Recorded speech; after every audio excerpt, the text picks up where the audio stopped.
We also asked consumers what they felt the kind of key areas of focus were from a personal level in 2023. And the majority of respondents said that health and wellness was their key focus area for 2023, followed by career developments and also financial stability. And we really look at the kind of deep dives into verbatims to really understand what aspects of health and wellness consumers were focusing on in 2023. The main themes were centered around nutrition, recovery after the pandemic, and also self care, which kind of really brings in that wellness aspect to health. In terms of career, there was a real focus on adaptation in 2023, the need to adapt career choices to fit in with changing lives, and also, as Juliana says, kind of the changing world around us as well. We saw lots of mentions of potential entrepreneurship, technology, and also protection was very much a key theme, particularly in terms of protecting themselves against kind of rising costs and inflation. So that economic instability playing a role in how people are thinking about their personal careers as well. And then in terms of finances, one of the top themes included the economy, both in kind of a larger, wider, broad worldwide scale and also kind of from a personal perspective as well. And this also rising kind of the need to budget.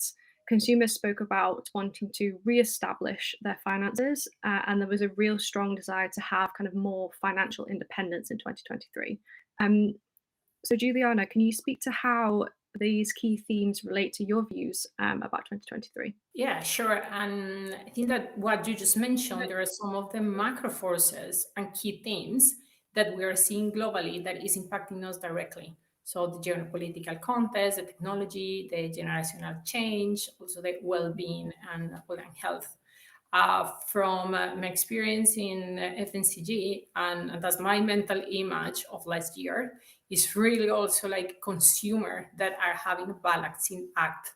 On one side, you have like your money that was not going up, but the prices were going up, everything was rising. But then on the other hand, you want still to enjoy life. We're still having the halo effect from the pandemic. You want to have holidays. So this was really an unbalance of what was happening. With all this in the markets, I'm really not surprised that, at least for FNCG, we saw maximum of market share on all PLB across Europe. Then from brand perspective, it hasn't been easy either. As you can imagine, like raw material prices have been historically high, and that was forced to increase the prices while decreasing innovation. So it's that saying no, the ideal scenario.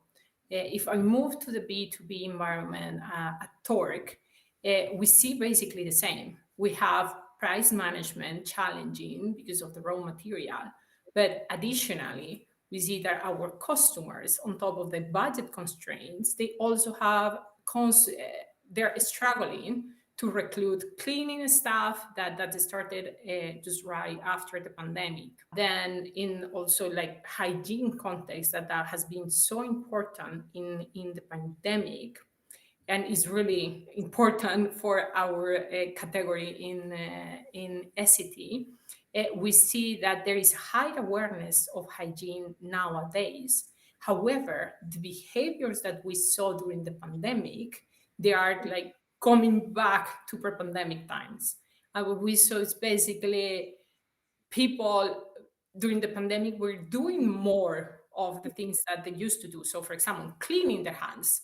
You were washing your hands more often during the pandemic. Now you're not longer like washing that often unless you really feel that that is needed.